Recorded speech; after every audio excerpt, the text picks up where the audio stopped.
All right, let's talk about something that might sound a little dry, the detect function from the NIST Cybersecurity Framework 2.0. But stick with me here, because getting this wrong, it's one of the quietest, but also one of the most catastrophic ways a security program can fail. And the crazy part is, this failure isn't about not having enough fancy tools or the latest software. Nope. It's a failure of strategy, a failure of signal quality, and really a failure to have clear objectives in the first place. So, what is the detect function at its core? Well, it's all about awareness. See, it's not enough to just build these huge, strong walls around your company. You need a guard on that wall who can yell, "Hey, someone's climbing over." You need a system that tells you, quickly and accurately, the moment one of those walls has been breached. And this right here, this is what our source material calls the moment of truth. And honestly, that's a perfect way to put it. This is the exact point where everything shifts.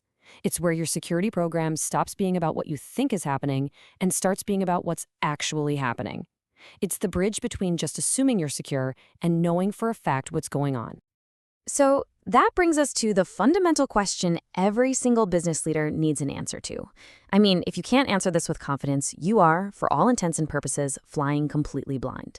Because at the end of the day, effective detection is the only thing that enables a quick response and keeps the damage from spiraling out of control. Okay, so the real challenge here, the tightrope we have to walk, boils down to two big opposing risks: seeing things way too late or seeing way too much. The smoke detector analogy is perfect here, right? A smoke detector with dead batteries, that's seeing too late. The house could be engulfed in flames and you'd be none the wiser. But what about the one that shrieks every single time you make a piece of toast? That's seeing too much. And what happens? You get annoyed, you take the batteries out, and you're just as vulnerable. It's a classic catch-22. So first up, let's dive into that first danger. What happens when you've got those dead batteries? Let's talk about the massive blind spots that come from seeing things way too late. This right here, this visualizes a terrifying concept called dwell time. This is the amount of time an attacker is just hanging out inside your network completely undetected. Think about it. Every single day that goes by, they're getting stronger. They're escalating their privileges, they're mapping out your network, they're starting to steal your data. When your detection lags this badly, I mean, we're talking months, the game is pretty much lost before you even realize you're a player. And the fallout from this? Oh, it's not just a tech problem. It hits the entire organization. First, you're lulled into this dangerous, false sense of security. Then, when you finally figure out what's happened, your incident response plans are totally useless. And what about the folks in charge? Leadership is left trying to make critical decisions during a full-blown crisis, but they can't trust any of the information they're getting. It's a nightmare scenario. But, and this is the big paradox, the opposite problem can be just as bad. Remember that annoying smoke alarm that's always screaming? That's what we're talking about now. This is the risk of seeing too much, of literally drowning in a sea of useless, meaningless noise. Imagine you're on the security team, and you're getting buried under thousands, literally thousands, of low-quality alerts every single day. You know what happens? You get something called alert fatigue. You have to start tuning out the noise to survive. And then, what's the inevitable result? The one single critical alert that screams real attack gets completely missed. And the worst part is, your metrics might look amazing. Wow, look at all the events we processed. But you're just measuring activity. You're not actually making a dent in your real risk.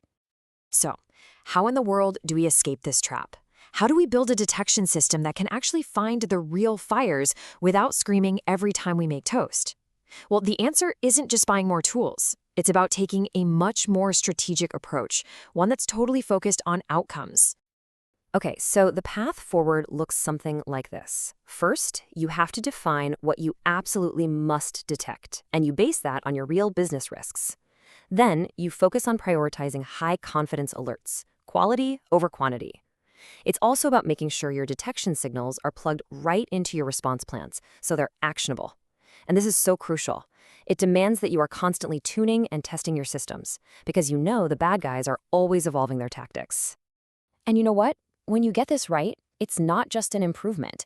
It's a total transformation of your entire security posture. Suddenly, detection isn't just some boring technical function. It becomes the living, breathing engine of your organization's resilience. It's literally how you turn simple awareness into powerful, decisive action. And that right there is the ultimate goal. It's time to stop chasing every single little blip on the radar. The real goal is to start focusing on detecting the events that pose a real material threat to your business, detecting them when it matters, and with a high degree of confidence. So I'm going to leave you with this final thought. Take a really honest look at your own detection capabilities. Where do you fall on that spectrum? Are you suffering from dangerous blind spots, or are you totally drowning in noise? Because in the world we live in today, the massive gap between just being aware and being truly resilient, well, it often comes down to one simple question. Are you really seeing what matters?